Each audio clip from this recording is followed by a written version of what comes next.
The hope among the people, being outside in the streets and trying for a better world, for a better life, to overthrow a suppressive government, find a little bit of the freedom.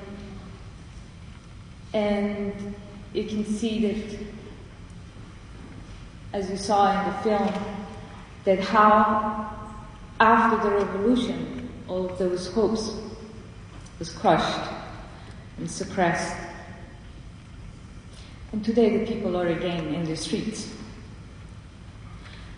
The difference is that then, we did not really have the world attention.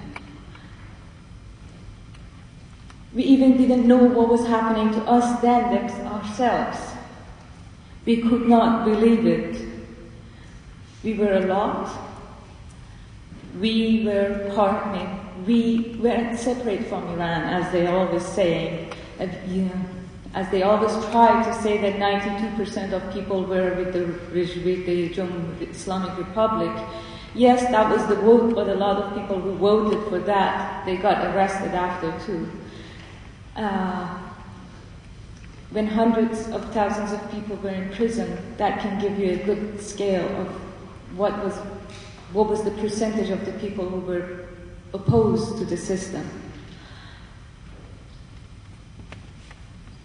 The difference is here today that people know and the world knows, and we have all of the means of communication, and we have these things like this event that is happening right now. I think they're very, very, very important in preventing the government to have mass execution again.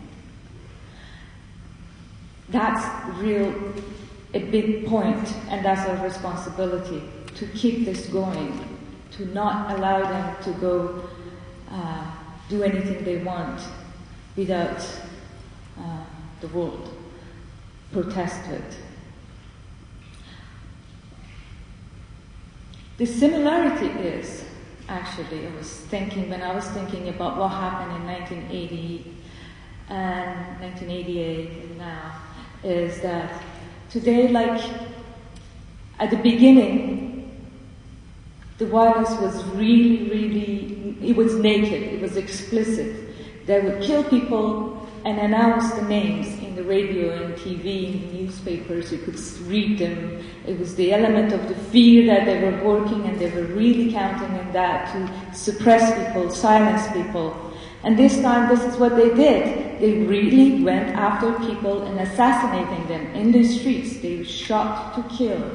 They tortured people and they sent them out to tell their stories. Actually, they raped, tortured, they brutalized people, and they wanted the other people to hear it. I think they were wrong thinking, oh, this is only the middle class movement, and if they hear what is happening to them, then everybody is scared and they're going to go back to their homes. So this violent, naked violence as the immediate solution, I'm actually going back and forth, okay. The immediate solution, like what they did at the early 80s. We need to know these things, and we need to understand how the system works in order to prevent them from what they did during the 80s. Because during the 80s, really, when they established through these immediate solution that they have, the extreme violence, when they got the hold of the state, then in the 88, what they did, that was the final solution for the whole generations of the revolutionary generation, or the generation of the 70s before this regime. they annihilated whoever stayed in the opposition camp, or they destroyed their spirit if they didn't destroy them in their body, and forced a lot of people to leave the country. So that was an annihilation of a generation, rupturing our history, cutting us, dividing us from between the 80s and then after that. Whoever was born or grown up after that had no recollection in Iran, or not really having knowing that what happened in the 80s, the connection was ruptured. What would they do what's happening right now in Iran? They're trying to repeat it, but I think they are not that successful, and a big part of it is because of this exile community and our responses, and also people inside, the connection between the inside and the outside. And this is very important. It just tells me that this made me grateful for this event to happen, and makes me feel that we are very responsible to keep this going.